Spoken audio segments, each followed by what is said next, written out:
Hello, I am Lisa Obradovic and would like to welcome you to the podcast Certification Inspiration, produced by the Wound Ostomy and Continence Nursing Certification Board, otherwise known as WOCNCB. Founded in 1978, WOCNCB is a not-for-profit professional international nursing organization certifying over 9,000 registered nurses who are specialists in the field of wound, ostomy, continence, and foot care. We are launching the Certification Inspiration podcast with a series of episodes that will discuss the different roles of a WOCNCB certified nurse, nurses sharing their own experiences.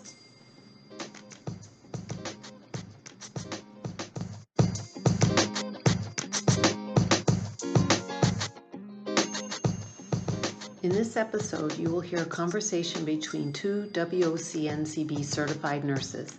Susan Solmos, a certified wound care nurse working at the University of Chicago Medicine, will be interviewing her former preceptor, Janice Colwell, a certified wound, ostomy, and continence nurse. The topic is Jan's role as an advanced practice nurse leading an outpatient ostomy clinic.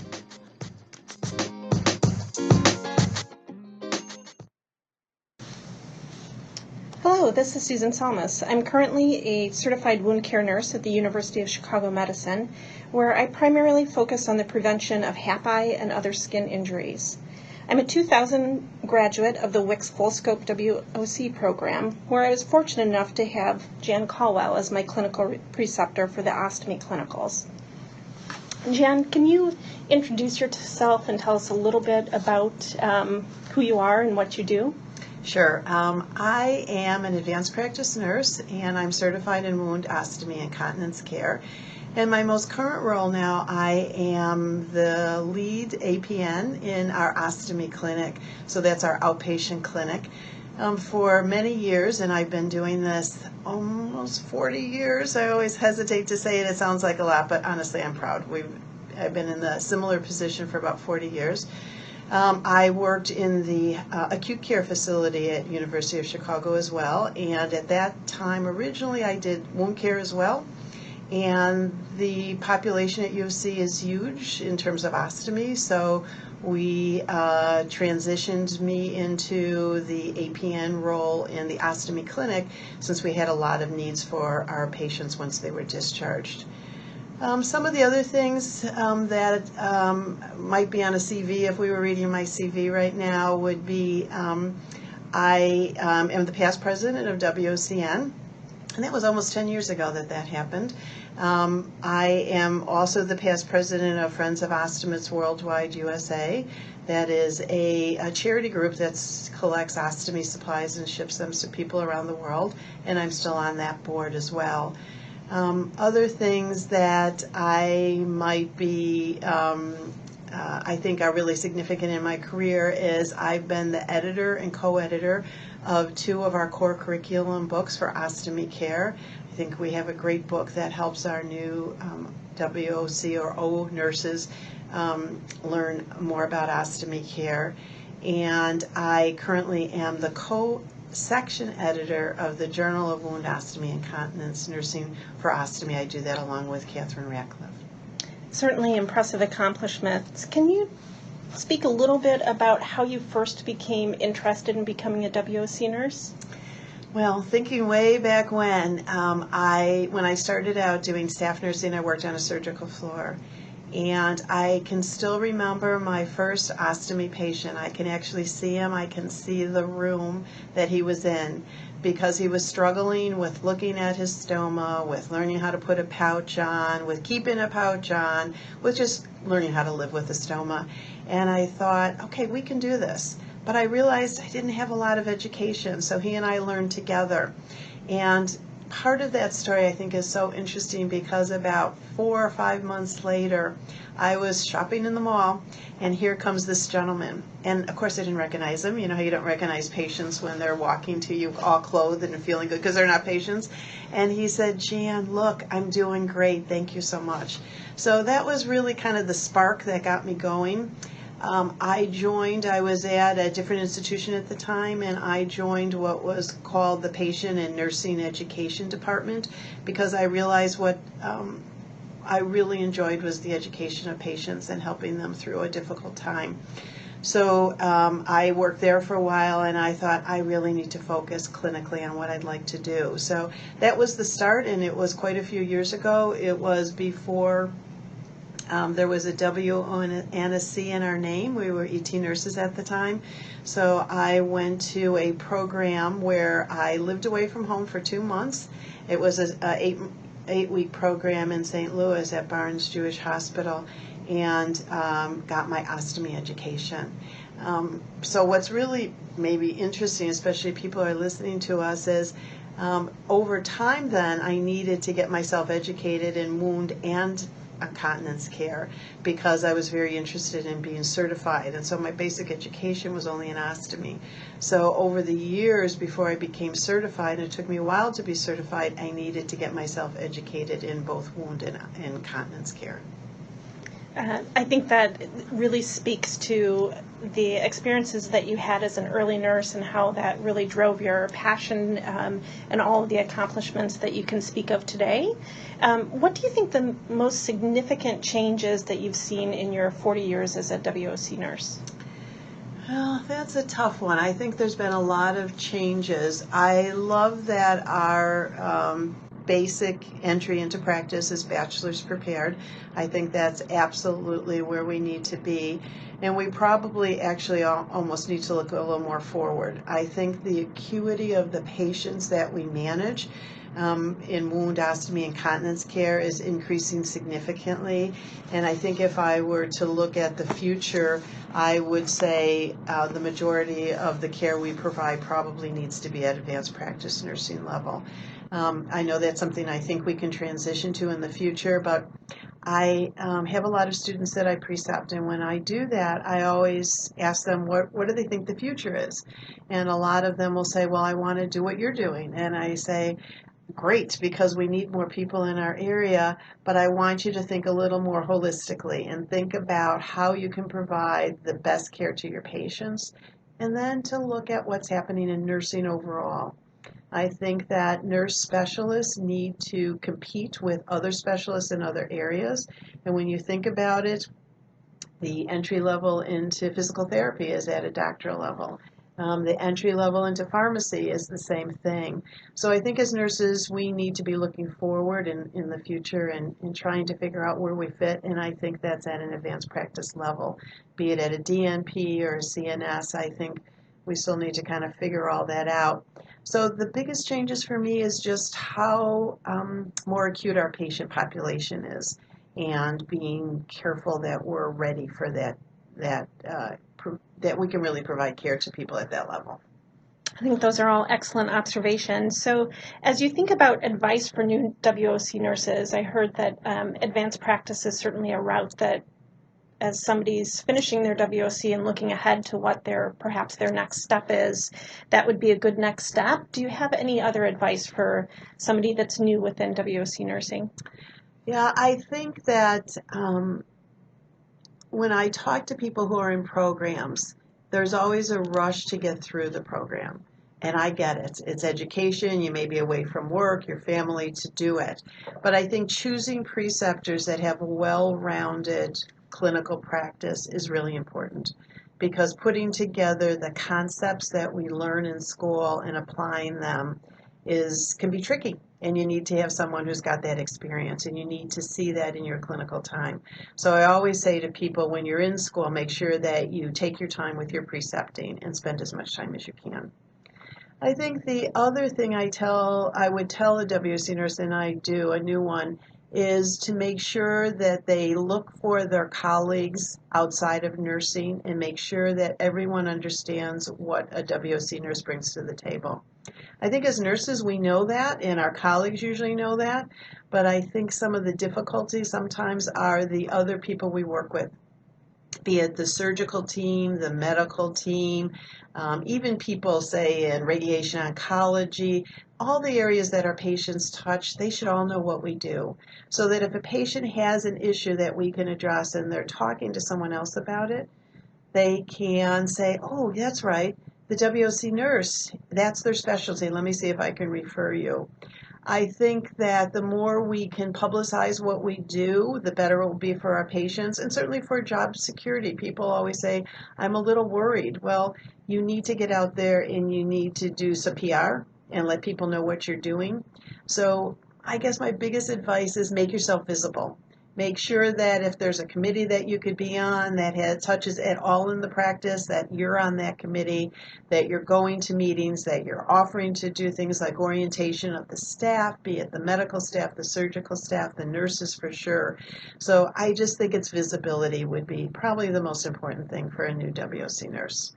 I think that's key. I think as WOC nurses, we're certainly very strong patient advocates, and then making sure that we advocate for ourselves and for our professional role within whatever organization we're in is key. Yeah, agree. Absolutely. Your career accomplishments are quite impressive. As you look back at your career, what achievement or achievements are you most proud of? You can pick one or a few. Yeah. That is an interesting question. I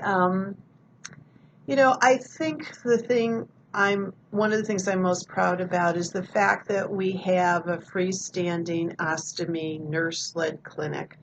That is not an easy feat, and I'm sure many people listening to this understand that. But what I feel very strongly about is it's not enough just to teach a patient in the hospital how to take care of their ostomy pouch. That is the beginning, and that's a great beginning. But if our goal is to have them live a good life with an ostomy, we need to be available to them in the outpatient clinic. And it can be a struggle because there's a lot of issues with an outpatient clinic. But what I always say to people is, we have a unique specialty. There is no one else in the hospital who has an ostomy service. Many of the other services, if someone has a problem with, let's say, a foot ulcer, they can go to plastic surgery. There's someone who might be able to look at it. But if someone has a problem with an ostomy, there's only one provider who has that. So to have an independent practice that provides a service no one else does in the outpatient clinic, I think is absolutely taking great care of our patients. But it's not easy, and I know people are saying, well, you've got that, but it's really a project that took years and years and years, and honestly is not over. You're continuously looking at how you're providing care. Patients leave the hospital much earlier now. So we're bringing them back to clinics sooner. We're trying to interact with the home care agencies. We're making sure people have products. So of all the things that I think I've worked the hardest on, it's the ostomy clinic, and it's certainly the thing I'm proudest of because I think we do very comprehensive care for our patients who have ostomies. And I would add that the University of Chicago is certainly very fortunate to have you and your expertise, and our patients certainly benefit from that as well. If somebody were interested in starting an independent clinic within the hospital system or outpatient, how would they go about that? Do you have any advice there? Yeah, I do. I think the first thing I would say is the person starting the clinic needs to be an advanced practice nurse, because that allows me under my license to prescribe and to diagnose and to refer people. And that is really important. Now, I realize that when I look at our WOC society, that there may be, say, 30% of us that are APNs, and I think that number will probably increase.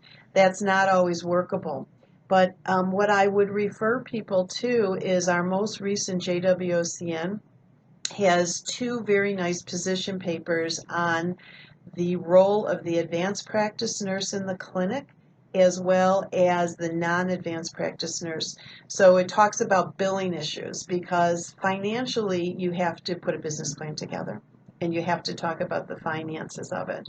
So if you're a non-APN and you're thinking, I know my patients need an ostomy clinic, you need to pull that article because it talks about incident to billing, which may allow someone who's not an advanced practice nurse to bill. Otherwise, you'd be looking at the paper that talks about the APN ostomy billing. which I think is a great article that two of our members did, very, very comprehensive, so it would be a great start. But the first thing you have to do is look for administrative support, and administrators understand problems and solutions and the financial impact. All of those things have to be put together. You also have to, when you start a clinic, look for where else your support is. For instance, for us, our support came from our surgeons. Our surgeons see all their patients in clinic and saw problems and understood when we said we needed a freestanding clinic that we needed their support. So having on board some of the high-level decision makers is important as well. Having a clinic is, it's great, but as an APN, when you assume care of the ostomy patient, you assume all of the care. So that means you assume if they need signature authority for supplies, if they need help getting resources outside the hospital, if they need to be referred, if you're sending them for blood work, you have to be looking at the results.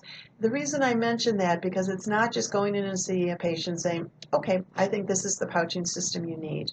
Rather, you have to say, okay, does your insurance cover it? Do you know how to get it? Where are you going to get it? Do you need a prescription for it or not? Tell them I'm your provider. I'll be able to send documentation to support it. So you have to look at kind of the big picture with a clinic, because it is a lot of administrative work. You learn a lot about how the system works. You learn a lot about the financials. You learn a lot about how to bill, how not to bill, what documentation that you need to have in order to bill. I know I've talked a lot about the billing piece, but I think as nurses we don't always learn that financial piece, at least I didn't. So that was a big piece for me when we started the clinic, is finding the people in the financial offices who could sit down and help me understand the big picture. How do we bill? How do we chart? How do we fill out the right things? How am I sure that I'm compliant with all of the regulations that go with billing? And what are the codes? The whole coding of things. What is the ICD-10? You hear about it, but unless you use it, you don't always understand it. So I think that at least I've become a more well-rounded person in terms of understanding the big picture and not just how to provide care. Because let's face it, I think as WOC nurses, we are really good at providing care. It's not enough, and I think that's my big advice to people. It's not enough to be a good clinician. You have to have that business sense, and if you don't have it, there's someone at your institution who does. You have to find that person, and you have to partner with them. I think those are all great points, and certainly being able to establish what the support is and what the revenue and the business model might be, I think that starts opening up doors, and then we have a seat at the table where we continue to talk about what happens next. As you think about what you've done within your career, what recommendations would you have for a WOC nurse that may want to follow in Jan Colwell's footsteps? Oh, well, I think probably my biggest recommendation is to understand what your focus is. There are a lot of things as WOC nurses we can do. And I would say, I guess my career is a good example. I knew how much I enjoyed working with a patient with an ostomy.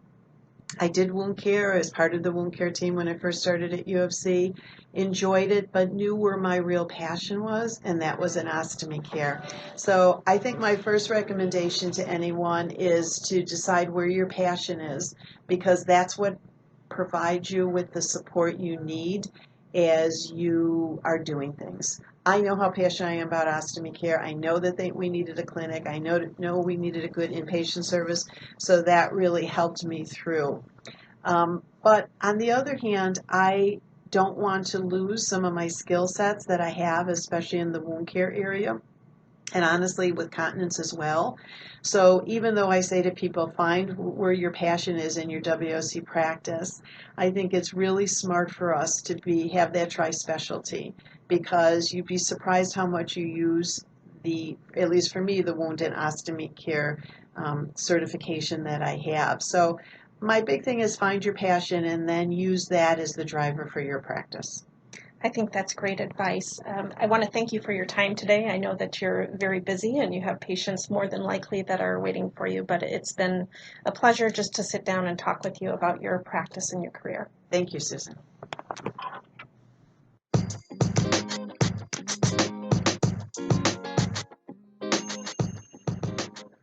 Thank you for listening.